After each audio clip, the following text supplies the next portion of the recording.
Kievan Rus, a federation of East Slavic tribes in Europe from the 9th to the mid-13th century, was centered around Kiev and founded by the Varangian prince Rurik.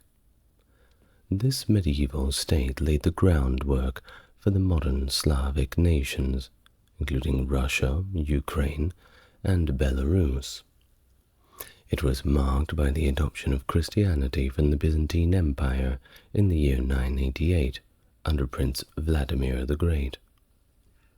Kievan Rus was a major trade hub also, especially between the Baltic and the Byzantine Empire, which helped in developing a rich cultural mix along with a strong political organization. But it couldn't last forever. The state eventually declined due to internal disputes and was devastated by the Mongol invasions in the 13th century, leading to the rise of regional powers such as the Grand Duchy of Moscow. Hello, welcome to the channel. If you are new here, it's good to meet you, and if you're coming back for more, it's great to see you again. As always, if you want to support the channel, links to Patreon are in the description. Otherwise, a like, a comment, and if you're inclined to do so, subscribe. Helps YouTube know that more people need to see the video. So, thank you in advance. Now, with all that out of the way, let's get on to our full history of Kievan Rus. Please make yourself relaxed. Before the rise of Kievan Rus in the 9th century, the lands north of the Black Sea were predominantly inhabited by Eastern Slavic tribes, alongside other groups. What is known as the Ilmen Slavs settled around Novgorod, with the Krivichi in nearby territories stretching across West Dwina, Dnieper, and the Volga rivers. The Finnic Chud tribe resided further north in the Lagoda and Karelia regions. Further toward the south, in the modern-day Kiev area, lived the Poliana, with the Drevliana and Severiana neighboring them on either side of the Dnieper. The Vyatichi were to the northeast, and beyond them lay lands transitioning from Slavic settled forests to the steppes of the nomadic herdsmen.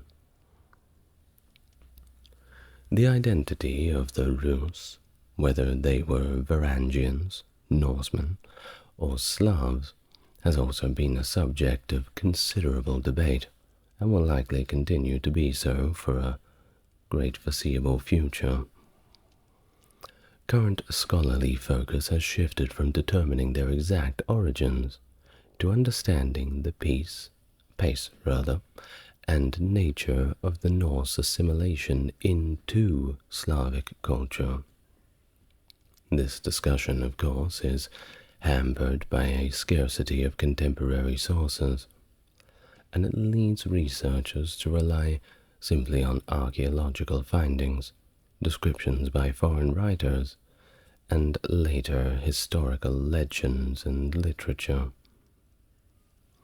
The debate isn't just academic, but it's intertwined with the foundation of myths of modern nations in the region, often colored by nationalist agendas. Now, during the Stalinist era, and I know we're jumping forward a little bit, but it's all relevant, Soviet historiography emphasized the Slavic origins of the Rus to counteract the German claims of a Germanic foundation of the Russian state. More recently, post-Soviet nationalism has influenced scholarly and political discourse, with some efforts to revise the narrative of the Rus' origins actually being supported by the state apparatus. This has led to the promotion of foundation myths that align with current national identities, even finding their way into educational materials like those in Russia. Such political involvement in historical interpretation gives us a complex relationship between history, identity, and state policy. And it just goes to show how the past can be reinterpreted to serve present-day objectives. Always be on the lookout for that one. Now, the question of the Rus origins, whether they were Norse traders and Vikings known as Varangians, or just Slavs, is another topic of debate, particularly against the backdrop of Russian and Ukrainian nationalist historiography. The debate is known as the Normanist versus anti-Normanist controversy, and it's centered around the interpretation of historical sources, linguistic evidence, and archaeological findings. Normanist theories draw heavily on the primary chronicle, a key 12th century source for East Slavic history, asserting that the Varangians, coming from Scandinavia, played a critical role in the formation of the Rus state. Anti-Normanists, of course, challenged this view, arguing that the Rus were Slavic in origin, predating Varangian influence. They point to the minimal presence of Scandinavian words in Russian, and the quick substitution of Scandinavian names with Slavic ones in historical records as evidence for their stance. Well, despite all the divergent views, there is significant evidence of the extensive Scandinavian settlement across Ukraine, Belarus, and Russia, alongside clear Slavic influences in the Swedish language. We really cannot deny them. This suggests a more complex interaction between the Slavic and Norse people, which ultimately led to a rapid assimilation of the Varangians into Slavic culture, should the Proto-Rus have been Norse. There is a broadly accepted view, at least outside the ultra-nationalist narratives, of this cultural integration, a transformation from Swedish to Slavic identity within a couple of centuries. This perspective is supported by descriptions from contemporary observers like Aman Abin Fadlan, Liutprand of Cremona, and Leo the Deacon, who provide external accounts of the Rus. Ibn Fadlan noted their distinctive physical appearance and attire. Liutprand associated the Rusi, as he called them, with the Norse, but based on physical characteristics rather than cultural or linguistic traits. And Leo the Deacon referred to the Rus as Scythians, observing their adoption of Greek rituals. All makes it a little bit more confusing, doesn't it? Well, the primary chronicle, as we mentioned before, offers a narrative that depicts the early interactions between the Varangians, Slavic, and Finnic tribes, and also the Khazars in the 9th century, outlining a foundational moment in the history of Eastern Europe. According to this account, Slavic and Finnic tribes initially paid tribute to the Varangians, until 862, when they decided to rebel, wanting to govern themselves independently. The subsequent appeal to the Varangians for a prince to bring order to their rich but chaotic lands led to the invitation of the Varangian Rus, including the brothers Rurik, Cineas, and Truvor, to rule over them. This tale, which scholars consider to be crafted by 12th century authors to justify the Rurik dynasty's rule and the swift Varangian conquests, established Rurik as the progenitor of the Rurik dynasty, with Novgorod as his seat of power. Rurik's associates, Askold and Dir, embarked on a journey to Tsargrad, which was Constantinople in their tongue, stopping at Kiev, which was then under Khazar tribute, and establishing their dominion there. Their venture to Constantinople in the mid-860s marked the first recorded military encounter between the Rus and the Byzantine Empire. The surprise attack led by Askold and Dir resulted in significant devastation in the suburbs and nearby islands of Constantinople. Various accounts detail the destruction and the Rus' eventual retreat, attributed to either a storm, the emperor's return, or perhaps divine intervention following prayers to the Virgin Mary.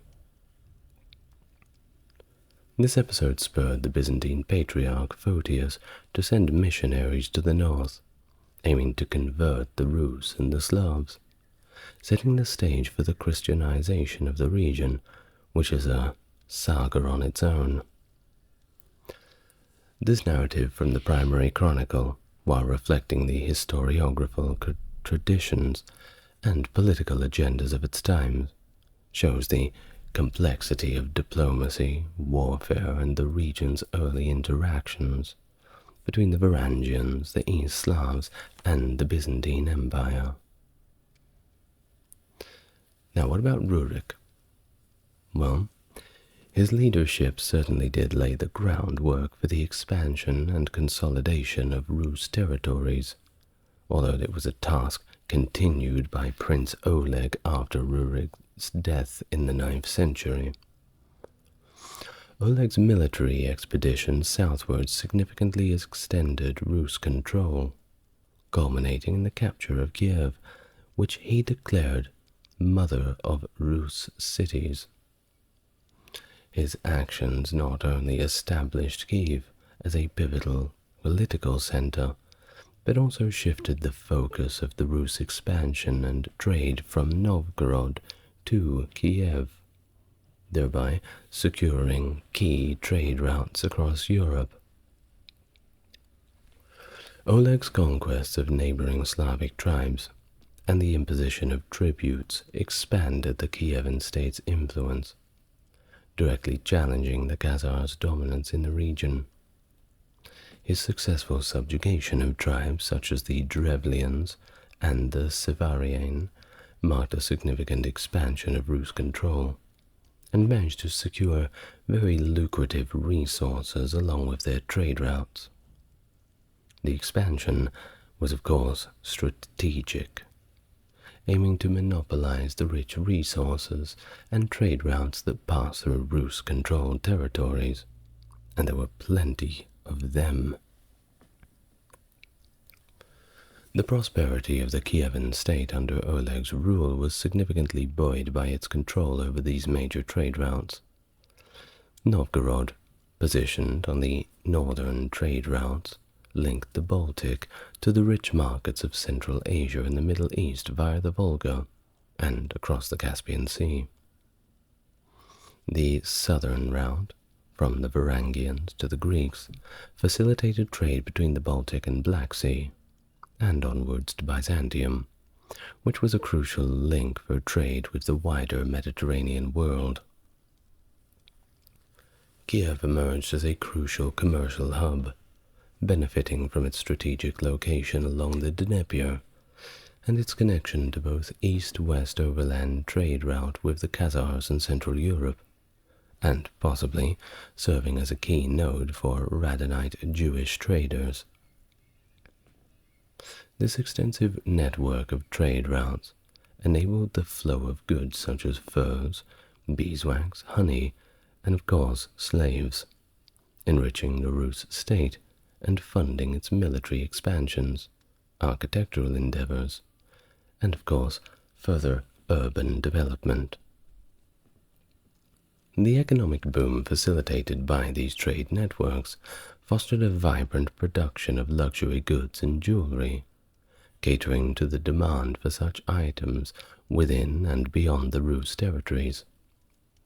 It's also likely led to the development of advanced financial practices, including credit and money lending systems, further strengthening the economic foundation of the Kievan state.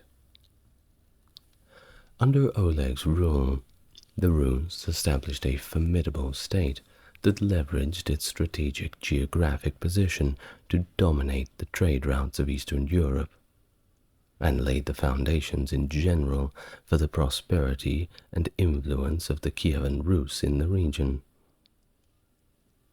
The expansion of the Rus southwards in the late 9th century not only transformed the politics of Eastern Europe, but also upended a balance of power across the Pontic steppe and the Black Sea region. The period marked a shift from the dominance of the Khazars, who had facilitated trade and maintained peace, at least a relative peace, known as the Pax Khazarica, Pax being the Latin word for peace, by the way, to an era of increased conflict and realignment among regional powers, including the Rus, Byzantines, Magyars, which are the Hungarians, Pechenegs, and others.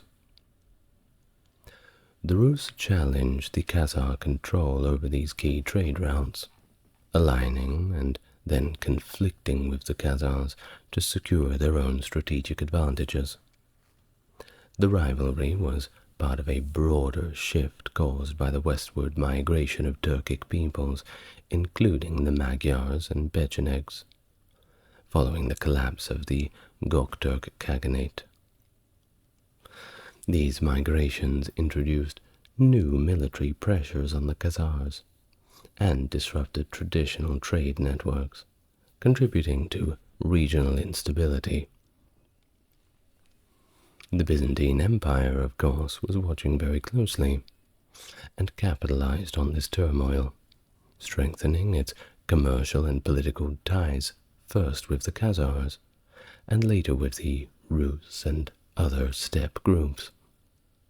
The establishment of the theme of Kherson in Crimea aimed to protect Byzantine interests, serving both as a defense against raids and a diplomatic bridge to the steppe. The fortress at Sarkel, built with Byzantine assistance, exemplified efforts to maintain the Khazar buffer against incursions by the Rus and other nomadic groups. Oleg's campaigns in the lands of the lower Dnestr and Dnieper rivers around the year 890 show the ongoing contest for access to the Black Sea and its trade routes. The Byzantine manipulation of Magyar and Pecheneg movements against the Bulgarian Empire in 894 further shows this intricacy of the alliances and conflicts that were shaping the region in this time. The forced migration of the Magyars into the Hungarian plain opened the Black Sea to Rus expansion, marking a significant shift in the regional dynamic. The Rus raids into the Caspian Sea by the early 10th century, particularly the large-scale expedition in 913, signify a broadening scope of their ambitions, and also the decline of Khazar influence. As the century progressed, the Khazars' ability to command tribute and maintain alliances dwindled, with the Byzantines increasingly aligning with the Pechenegs against them. Relations between the Rus and the Pechenegs were characterized by alternating periods of peace and conflict, reflecting a fluid nature of steppe politics. The Pechenegs' strategic position between the Rus and Byzantine Empire made them pivotal in controlling access to trade routes, leading to a pragmatic, if uneasy, coexistence punctuated by bouts of sporadic warfare. The aftermath of the Rus raid on Constantinople in 860 catalyzed a significant shift in Byzantine diplomacy and religious outreach, leading to the mission of Cyril and Methodius to the Slavs. Sent by the Byzantine emperor at the request of Prince Rastislav of Moravia, the brothers aimed to evangelize the Slavic peoples, who at the time lacked a written language. Their creation of the Glagolitic alphabet, which later evolved into Cyrillic in the First Bulgarian Empire, and their standardization of Old Church Slavonic facilitated the translation of the Bible and the drafting of Slavic civil codes. This linguistic and cultural mission helped spread Byzantine influence throughout Slavic territories, including Kievan Rus, intertwining evangelical efforts with Byzantine foreign policy goals. By the time Oleg had seized Kiev, the Rus' interactions with the Byzantine Empire had grown increasingly complex, underpinning by a blend of commercial, cultural, and military dynamic. The Rus' economy was heavily reliant on trade with Byzantium, necessitating an annual journey by the princes of Kiev along the Dnieper to the Black Sea, bringing goods to trade in Constantinople. These expeditions were crucial not only for the wealth they generated through exchange of goods such as furs for silk, fabrics, spices, and wine, but also for maintaining the political and economic stature of Kievan Rus. Disputes between the Rus and Byzantines often escalated into military confrontations, as evidenced by the Rus' attacks on Constantinople in 907, interpreted by the primary chronicle as an attempt to secure trade access. While Byzantine records of this event is lacking, the subsequent treaties in 907 and 911 between the two powers show the military and diplomatic pressure applied by the Rus. These agreements afforded the Rus merchants quarters, supplies, and tax-free trading privileges in Constantinople, illustrating the leverage the Rus wielded over Byzantium due to the latter's reliance on their trade. The primary chronicle's recounting of Oleg's demise is steeped in quite a bit of mythology, with his death actually foretold by a sorcerer to be connected to a horse. Maybe he'll fall off the horse, or be eaten by a horse, who knows? Well, despite Oleg's efforts to avoid this fate by sequestering the horse, he ultimately met his end through a snake bite, said to emerge through the carcass of the horse. Okay. Well, obviously this narrative blends the themes of destiny and inevitability of fate, which is common in historical myths, but I don't think we can really take it as historical gospel. Perhaps it is, but it certainly sounds a little far-fetched. Now, following Oleg, Prince Igor ascends to the rule, leading Kievan Rus into a period of relative peace, after the initial conflicts, of course, marking the continuation of the Rus leadership's lineage and their engagements with neighboring peoples. The year 941 saw Igor spearheading a significant Rus military expedition against Constantinople, driven by disputes likely tied to trading privileges. The timing of this assault, conducted with a formidable navy and Pecheneг allies, exploited the Byzantine Empire's preoccupations elsewhere, allowing the Rus to inflict considerable damage along the Bosphorus Asiatic shores. The Byzantine response, utilizing Greek fire against the Rus fleet, showcased the empire's ingenuity and military capability, significantly diminishing the Rus' military and naval strength and curtailing their advance. And it was overall a shift in the dynamics since the 911 treaty with Byzantium. Igor's subsequent attempts to get his revenge, involved rallying a vast force comprising Slavic and Pecheneг allies, alongside Varangian reinforcements. However, the 944 campaigns against the Byzantines culminated not in further conflict, but rather a negotiated peace, with the Byzantines securing terms more favorable than in the past. This treaty, emphasizing trade regulations and merchant conduct, shows Byzantium's diplomatic acumen in mitigating the threat posed by a potential Rus-Pecheneг-Bulgarian alliance. Now, regarding Igor's reign, from his succession to the campaigns against Constantinople and the ensuing treaty, it shows the evolving power dynamic between Kievan Rus and the Byzantine Empire. It shows the importance of trade and diplomacy in medieval statecraft, as well as the shifting balance of power that characterized interaction between emerging states and established powers.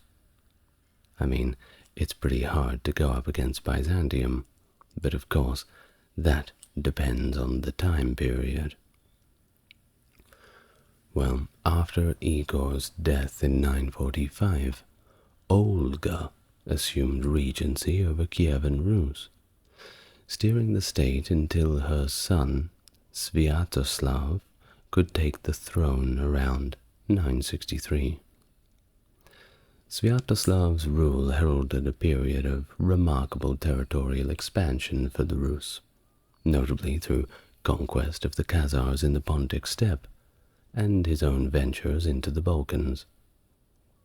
This era of expansion under Sviatoslav significantly altered the politics of Eastern Europe, and it was the moment that Kievan Rus became a formidable power by anyone's definition. Sviatoslav's decision to relocate the capital to Pereyaslav on the Danube in 969 showed his ambition and a shift towards the Balkans and Byzantine Empire.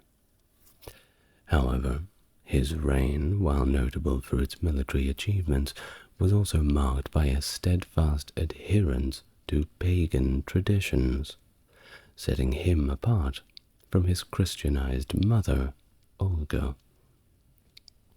This divergence in religious paths between mother and son, it highlights a bit of a transitional nature of the Kievan Rus during this period, which was pretty much always a kingdom that was caught between its pagan roots and this emerging influence of Christianity, a veritable seesaw of theologians. Sviatoslav's untimely death in an ambush in 972 abruptly ended his expansionist projects. His conquests, as vast as they were, lacked the administrative framework needed to sustain a unified empire. It was all brawn, no brains, I'm afraid. And his oversight in securing a stable succession precipitated a destructive struggle among his sons. This internal discord, culminating in the death of two of Sviatoslav's three sons, fractured the unity of the Kievan Rus, and once again shows the fragility of the state amidst its own territorial expansion.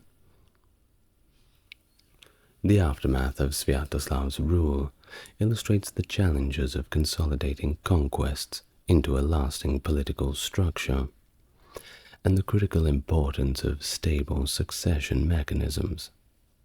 If only people would learn, write a proper will. Now, the fratricidal conflict among his heirs didn't only just weaken Kievan Rus internally, but it diminished its standing and influence externally. People were beginning to talk, and of course this set the stage for even more political and territorial fragmentation. The snowball was beginning to roll down the hill. The emergence of the title Grand Duke within Kievan Rus is not precisely documented, yet it's recognized that the importance of Kiev Principality surged following Sviatoslav I's demise in 972. The intense struggle for power between Vladimir the Great and Yaroslav I showed once again Kiev's dominance, which persisted for another 2 centuries. The Grand Duke of Kiev wielded control over the territories around the city, with his relatives ruling over other cities and paying tribute, marking a period of consolidation and centralization of power within Kievan Rus. Which brings us to Vladimir the Great, whose ascent to power was dramatic. Fleeing to Scandinavia after his father's death, Vladimir garnered support from his uncle, Earl Hakon Sigurdsson of Norway, and returned with a formidable Viking force to reclaim Novgorod and Kiev from his half-brother, Yaropolk. This saga of exile, alliance, and conquest shows a volatile landscape of the time, and the vital role of martial prowess and strategic alliance. The Christianization of Kievan Rus, a pivotal moment in its history, was a gradual process and just as complicated, influenced by earlier religious developments in the region and diplomatic maneuvers.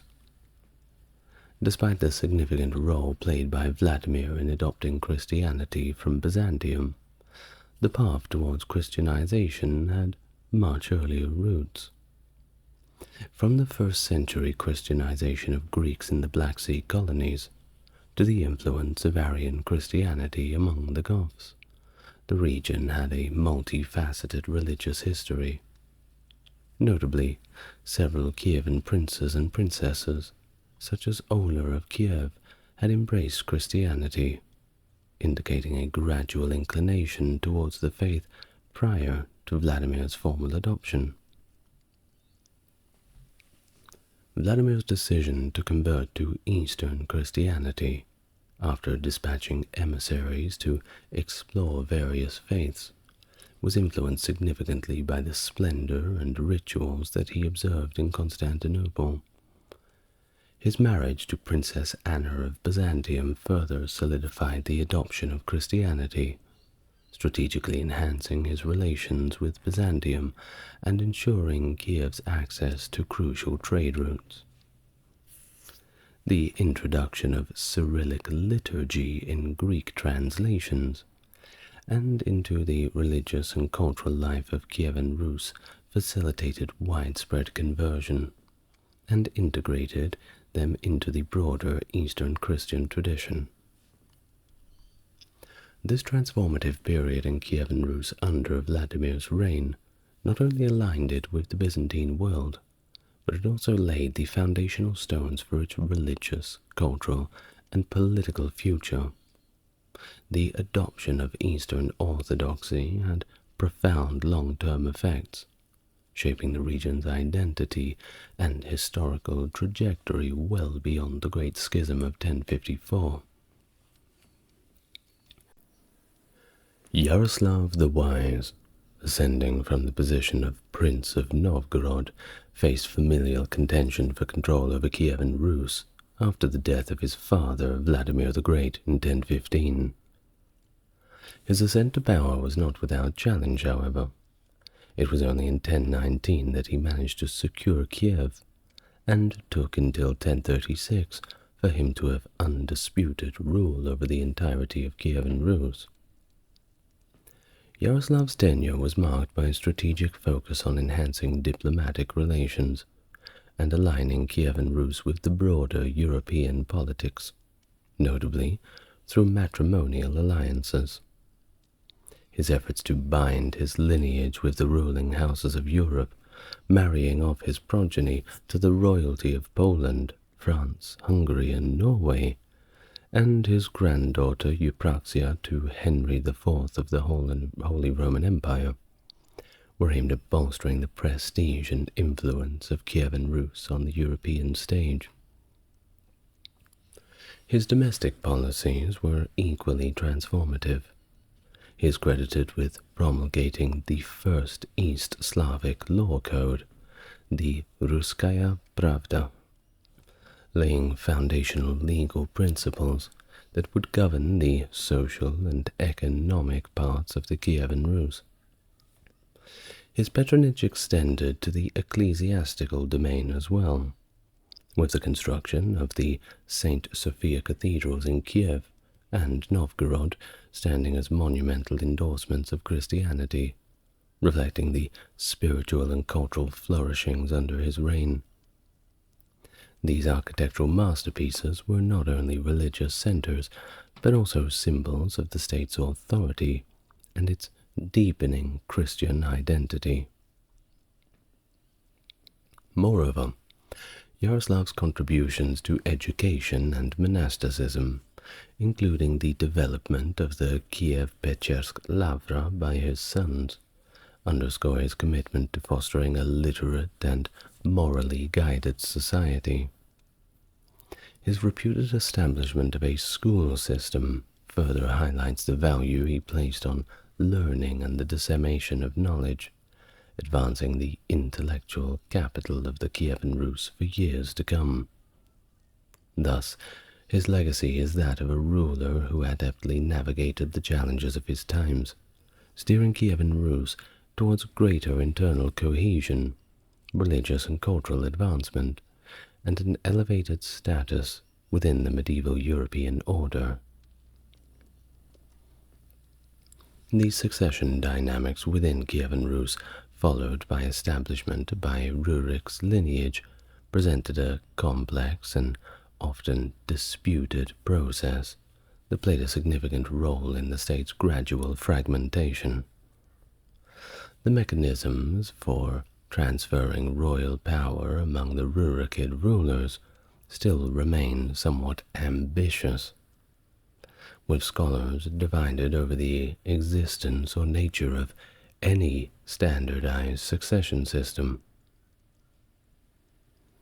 Now, some have highlighted the uncertainty surrounding the actual practice, but others in our modern scholarship suggest the utilization of a rota system.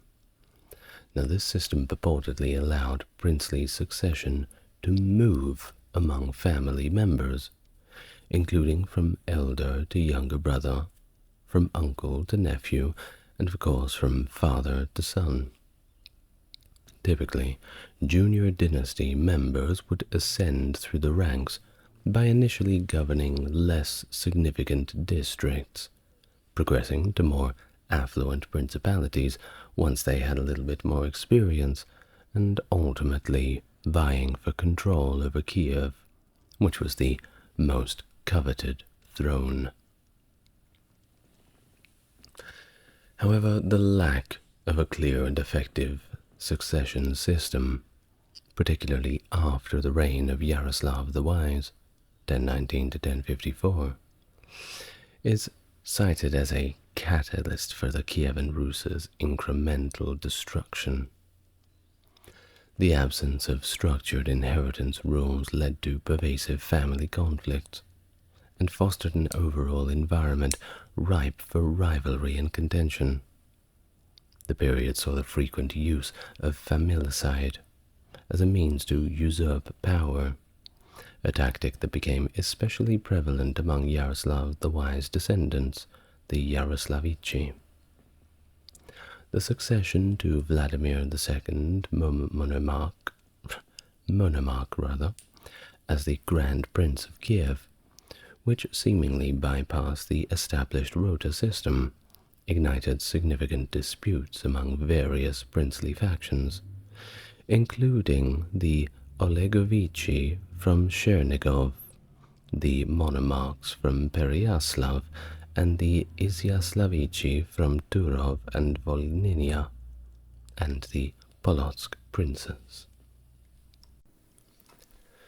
The challenges of succession exacerbated existing divisions within the royal family and weakened the central authority of the Grand Prince of Kiev. Growing influence of regional clans further eroded the unity and strength of the Kievan state, setting the stage for its fragmentation into a patchwork of semi-autonomous principalities. The web of conflicts and alliances among the principalities of Kievan Rus in the 11th and 12th century show the challenges that beset the state. The competition for power was not only internal, among the descendants of Yaroslav the Wise, but also involved external threats. For example, the invasion of the Cumans, which dealt a significant blow to the Rus forces at the Battle of the Alta River in 1068. The aftermath saw the Grand Prince Sviatoslav seeking assistance from Poland, marking a period of heightened instability and incessant warfare. The discord culminated in the Council of Lübeck in 1097, convened by Vladimir II, monarch, near Chernigov. The council aimed to reconcile the conflicting factions, but the peace was short-lived. By 1130, the descendants of Vyacheslav the Seer were exiled by Mstislav the Great, highlighting enduring power struggles notably against the Olegovichi and the Rostislavichi, with Vsevolod II's accession to Grand Prince of Kiev exemplifying the turbulent power dynamic. On to the decline of Constantinople, a pivotal trading partner, which severely impacted Kievan Rus as well. The trade route from the Varangians to the Greeks, crucial for the movement of goods and the prosperity of Kievan Rus, lost its significance as the Byzantine Empire waned and Western Europe established alternate trade routes. Now Mstislav the Great was the last ruler to maintain a semblance of unity, arguably, within the Kievan Rus. His death in 1132 heralded a period of decline, and Kiev actually got sacked in 1169 by Andrei Bogolyubsky of Vladimir, symbolizing the fragmentation of the state to its worst stage. The end of the 12th century saw the proper disintegration of Kievan Rus into this mosaic of different little principalities. But it wasn't quite fragmented enough. The Crusades in 1204 further isolated Kievan Rus, especially after the Fourth Crusade's sack of Constantinople in 1204, rendering the Dnieper trade route completely obsolete. Meanwhile, the Northern Crusades threatened the Baltics, encroaching on Novgorod's territories. But Novgorod, by contrast, flourished by controlling trade from the Volga to the Baltic, gradually gaining independence from Kievan rule. By 1136, it had effectively become a self-governing republic, expanding its mercantile influence to the west and the north. Now in the west, the unification of Halych and Volhynia under Prince Roman Mstislavic in 1199, and the subsequent reign of his son Danilo, who sought support from the West and accepted a crown from the papacy, marked the continuing evolution of the former territories of Kievan Rus. Until, of course, the Mongol invasion, which significantly reshaped everything. The Kuman's flight into Rus territories due to the Mongol onslaught was a precursor to the widespread devastation that would soon follow. The Mongol invasion not only decimated the population through slaughter and enslavement, but also dismantled the region's economy, devastating its urban centers and agricultural production. But the disintegration of Kievan Rus paved the way for new political entities. The Principality of Galicia-Volhynia emerged in the southwest, finally falling under the influence of the Gediminids and becoming a part of the Grand Duchy of Lithuania.